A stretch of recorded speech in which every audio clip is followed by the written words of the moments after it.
রাসূল নিজে বলছেন আলজামাহু শায়তান, যে লোক মিথ্যা প্রচার করে ওর চেহারাটা পুরা শয়তানের সঙ্গে মিলে যায়। ঠিক কিনা বলে?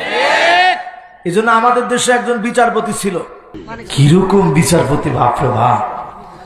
মানুষ তারে কম আদর যত্ন করে নাই, সোহাগ ভালোবাসা দিয়ে কলা পাতার মধ্যে শোয়াই দিচ্ছে।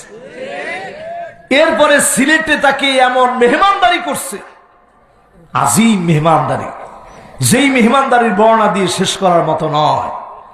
আল্লাহ প্রমাণ করে দিল, যাকে আল্লাহ ভালোবেসে ফেলবে জিবরিলকে ডেকে বলবেন ইন্নী উহিব্বু ফুলানান ফাহিব্বুহু, ও জিবরিল তুমি ভালোবেসে ফেলো, আমি ভালোবাসছি। আসমানের ভিতরে ঘোষণা হয়ে যাবে, জমিনের ভিতরে ঘোষণা হয়ে যাবে, একজন একজন করে মানুষের কানে কানে যিনি ভালোবাসা ছড়ায় দিবেন